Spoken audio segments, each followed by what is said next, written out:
एक घने जंगल में आम का बहुत ही स्वादिष्ट पेड़ था, जिस पर घने आम लगे होते हैं। वह अकेला ही ऐसा पेड़ था जिस पर अधिक मीठे फल लगते थे। उससे ज़्यादा फल जंगल में किसी भी पेड़ पर नहीं लगते थे और सभी पक्षी बहुत ही खुश थे, क्योंकि उन्हें मीठे मीठे फल खाने को मिलते थे। उसी आम के थोड़ी दूरी पर एक बूढ़ा नीम का पेड़ भी था। फिर एक दिन, अरे रुको, तुम सभी पक्षी कहाँ जा रहे हो? आजकल तो तुम मेरे पास आते ही नहीं हो। पहले तो तुम मेरी ही छाँव में खेलते रहते थे। तभी मिट्टू तोता कहता है, हम सभी पक्षी उस आम के पेड़ के पास उसके मीठे मीठे फल खाने जा रहे हैं और उसके आम बहुत ही स्वादिष्ट होते हैं। कोई भी चीज़ अगर ज़रूरत से ज़्यादा खाई जाए तो वह सेहत के लिए हानिकारक होती है। आम का फल मीठा तो बहुत होता है, परंतु ज़्यादा खाना अच्छा नहीं है। तभी कालू कौआ बोलता है, अरे भाइयों, यह सब झूठ बोल रहा है। ऐसा कुछ नहीं होता। यह सब तो इसलिए बोल रहा है क्योंकि हम इसके पास नहीं आते। यह जलता है उस आम के पेड़ से। नहीं नहीं, आप सब मुझे गलत समझ रहे हैं। मैं तो बस यह कह रहा था कि तुम्हारे फल तो बहुत ज़्यादा कड़वे होते हैं। फल मीठे नहीं दे सकते तो कम से कम बातें तो कड़वी मत किया करो। जैसे तुम्हारे फल कड़वे वैसे ही तुम्हारी बातें कड़वी है।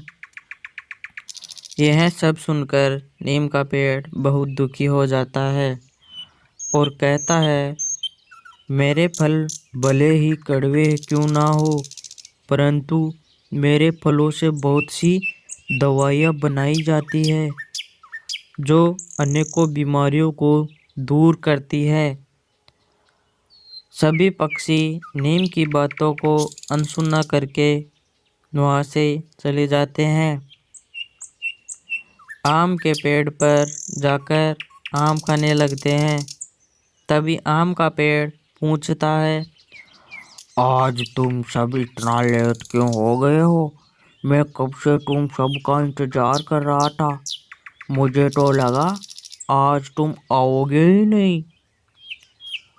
आज हमको उस बूढ़े नीम के पेड़ ने रोक लिया था और बोल रहा था कि तुम ज़्यादा आम खाओगे तो बीमार पड़ जाओगे। वहीं थोड़ी देर हो गई, वो मुझसे जलता है क्योंकि मेरे फल उसके फलों से ज़्यादा मीठे होते हैं। उसके फल तो जहर से भी ज़्यादा कड़वे होते हैं।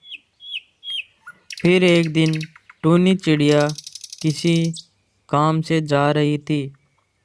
तभी वह उस नीम के पेड़ को उदास देखती है और उसके पास आती है। क्या हो गया नीम भाई? आज आप बहुत उदास लग रहे हैं। सब ठीक तो है ना?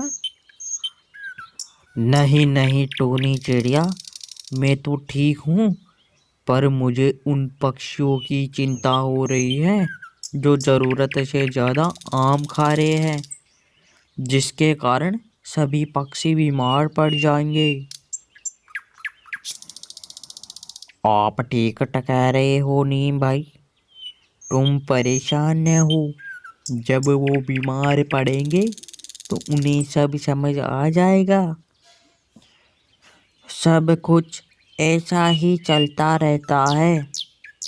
सभी पक्षियों की तबीयत धीरे धीरे बिगड़ने लगती है। सभी पक्षी टूनी चिड़िया के घर जाते हैं। तुम सब एक साथ यहाँ कैसे आए? सब कुछ ठीक है? नहीं नहीं टूनी चिड़िया, कुछ भी ठीक नहीं है। हम सभी पक्षियों के पेट में दर्द होना शुरू हो गया है। हमने उसे आम के पेड़ के फल ज्यादा खा लिए। अब तुम्हें नीम का पेड़ ही ठीक कर सकता है। और वे सभी पक्षी उस नीम के पेड़ के पास जाते हैं और उसे सारी बात बताते हैं। हमें अपने गलती का एहसास हो गया है। अब आप हमें जल्दी से ठीक कर दो। फिर नीम का पेड़ दवाई दे देता है और कहता है कि तुम सब इसको पी लो और बिल्कुल ठीक हो जाओगे।